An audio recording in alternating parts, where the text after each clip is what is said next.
ये नंदी जो हैं ये कहां से आए, कैसे इनका जन्म हुआ, कैसे इन्होंने शिव तत्व को प्राप्त किया और ऐसा प्राप्त किया कि भगवान ने अपने पूरे परिवार में, आप देखो महाराज, भगवान के इतने सारे बालक बने हैं, असंख्य शिव के शरीर से निकले हुए बालक बालिकाएं हैं। आप कभी नर्मदा जी को शिव जी के शिवालय में नहीं देखोगे, आप मानसा को, ज्योति इत्यादि को, ये सबको नहीं देखो, ये शिव पुत्र हैं, शिव बालक हैं। आप जब भी देखोगे शिव परिवार के साथ, किसी को देखो ना देखो लेकिन नंदी को जरूर देखोगे। नंदी ने ऐसा क्या कर्म किया जिसके कारण भगवान शिव ने अपने परिवार के अंदर उन्हें शामिल कर लिया और अपना पुत्र और गणाध्यक्ष बना दिया। ये जो नंदी महाराज हैं ये हैं शिलाद ऋषि के पुत्र। इन शिलाद ऋषि ने ऐसा मन बनाया कि मुझे ऐसा बालक चाहिए जो किसी स्त्री से पैदा ना हो और उसकी कभी मृत्यु ना हो। तप किया उन्होंने, इंद्र का तप किया और इंद्र से कहा कि मुझे ऐसी संतान चाहिए कि जो बिना स्त्री के पैदा हो जाए और उसे कोई मारने वाला ना हो, अमर हो जाए। इंद्र ने कहा कि हे ऋषिवर, मेरे अधिकार में ये सब नहीं आता, मैं अमर नहीं कर सकता, लेकिन यदि तुम महादेव की शरण में जाओ, उनकी तपस्या करो, उन्हें मना लो, तो वो तुम्हें ऐसी संतति दे सकते हैं। शिलाद ऋषि ने हिमालय में जाकर के महाराज कठिन तप किया। कैसा तप किया?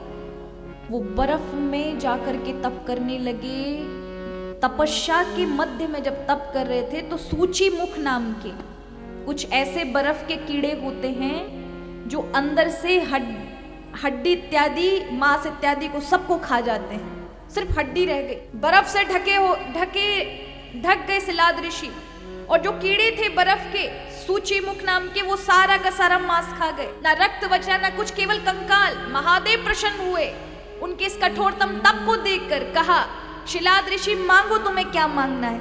कहा, मुझे ऐसा पुत्र चाहिए क्योंकि मैं विवाह नहीं करना चाहता, पर मेरे घर में ऐसा बालक हो जिसमें स्त्री की आवश्यकता ना पड़े और वो अमर हो जाए। महादेव ने कहा, तथास्तु, मैं ही तुम्हारे यहाँ बालक बनकर आऊंगा क्योंकि मेरे अलावा कोई भी अमर नहीं है। जिस दिन मैं आऊंगा अग्नि से मेरा प्राकट्य होगा। शिलाद ऋषि बड़े आनंद के साथ महाराज अपने घर आ गए। एक दिन यज्ञ कर रहे थे, यज्ञ के महाराज मध्य में ही आनंदी उद्घोष करते हुए एक नन्हा सा बालक उस अग्नि में से प्रकट हो गया।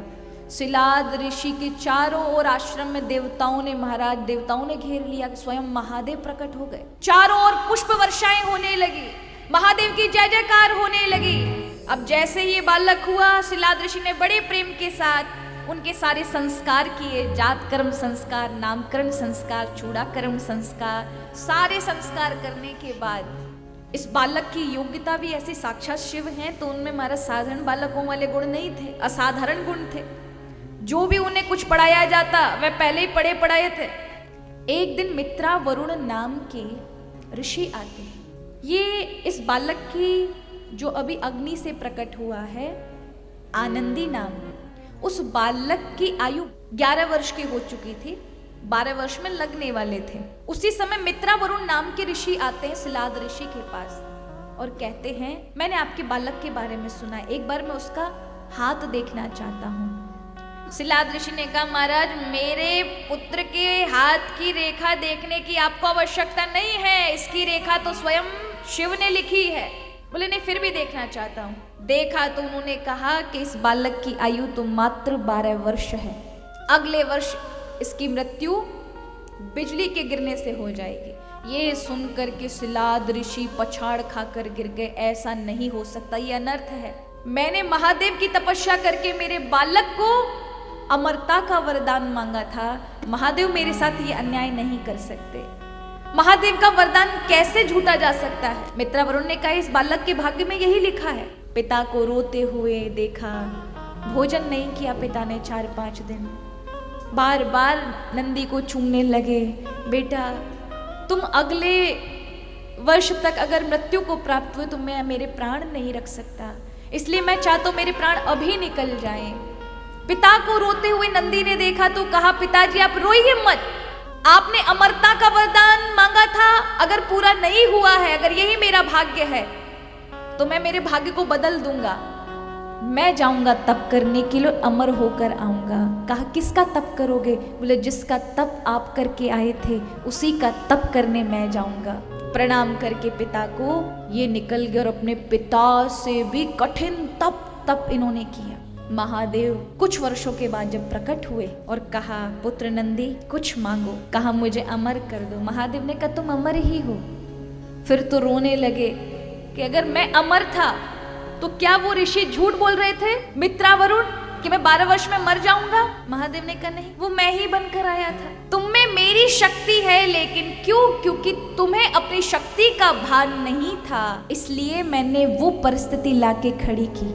वृक्ष के नीचे लगने वाला पौधा कभी भी वृक्ष नहीं बन सकता।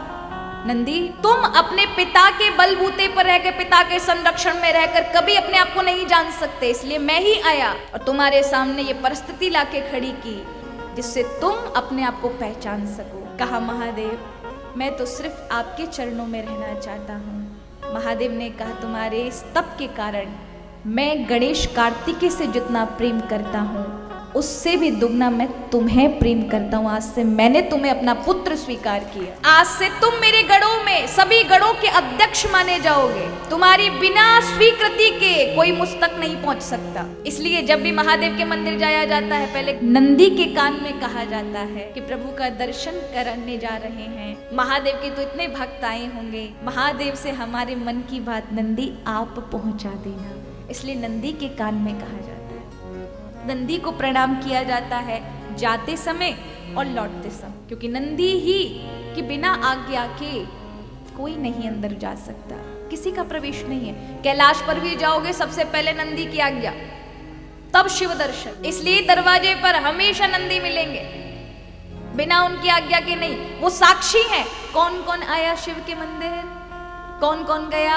लेकर नंदीश्वर को आए, गणाध्यक्ष बनाया और नंदी का विवाह कराया। माँ जगदम्बा ने भी नंदी को अपना पुत्र स्वीकार किया। इन्हीं को ही हम नंदी कहते हैं ना, ये भगवान शिव के ही अवतार हैं।